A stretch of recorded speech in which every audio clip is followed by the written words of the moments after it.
Keeping our eye on the southern Gulf of Mexico.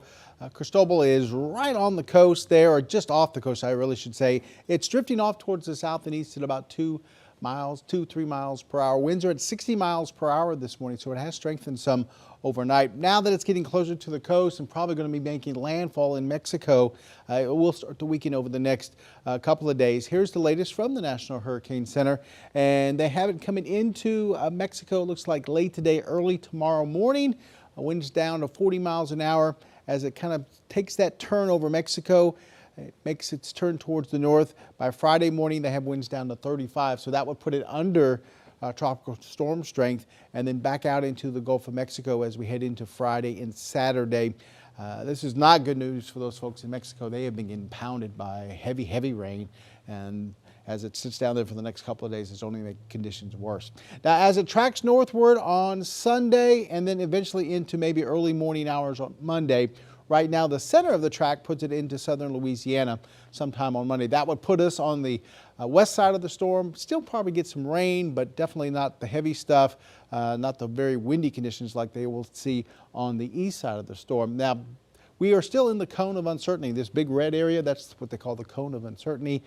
Definitely includes all of southeast Texas. So see that curve at the very end of this track? It could continue to curve a little bit farther towards the east as we go through the next few days. So it's something we're going to have to watch. This track is certainly not set in stone. We'll be watching it very closely as we go towards the end of the week into your weekend. But just kind of keep an eye on it right now. This is the latest from the National Hurricane Center, and it kind of follows the consensus of all the models, which take it up to south central Louisiana. This is the spaghetti models, and mainly showing that track right up through parts of Louisiana, not so much towards southeast Texas, maybe a couple of tracks over towards parts of Mississippi or Alabama. So once again, these will be changing several times over the next several days. We're watching the upper levels. That's what's going to guide this storm. We have high pressure off towards the west, another one off towards the east. In between it, that stuck storm system, as that Bahama High starts to work its way towards the west, it's going to push that area of low pressure of the storm up into parts of Louisiana, maybe southeast Texas.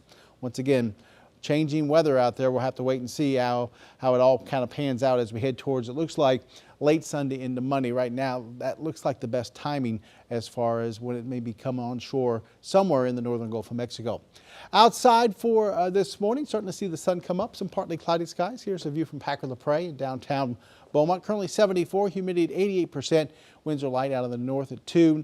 Not much on radar. We'll start off quiet this morning, but we will see some showers pop up for this afternoon. We'll go as high as 40% coverage of scattered showers. Maybe an isolated thunderstorm today with southeasterly winds at about 5 to 10.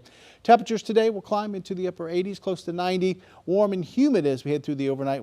We'll see temperatures about where they are this morning, some lower 70s, maybe around 73, 74 here in the Triangle with southeasterly winds at 5 to 10. Here's a check at your 7-day forecast, and we'll keep rain chances fairly low, around 20% or so as we go through Thursday, Friday, Saturday. Then the question mark in the forecast is, okay, what is the storm's going to do? We'll go 40% on Sunday late, and then up to about 70% on Monday. Even if it passes off towards our east, could throw some rain our way, so we'll be watching for that on Monday. Yeah, and as we were talking about earlier, the anxiety level increases each day as this storm continues to move north. Yeah, and I think as we get into Friday, once it reemerges back into the Gulf, it picks up a little bit of speed. I think they'll have a lot better idea of what the track is going to do. You got to feel for the folks in south central Louisiana, but at this point, I like what the track is doing. That's going to put us well on the west side of this storm, and we won't get a whole lot if it continues to make that track into south central Louisiana. Yeah, but we know we've seen right before it gets to the coast, oh, it shifted, right? We've seen that so many times. It certainly can shift back and forth as we go through the next several days, so something we've got to stay on top of for sure. All right, thank you, Jeff.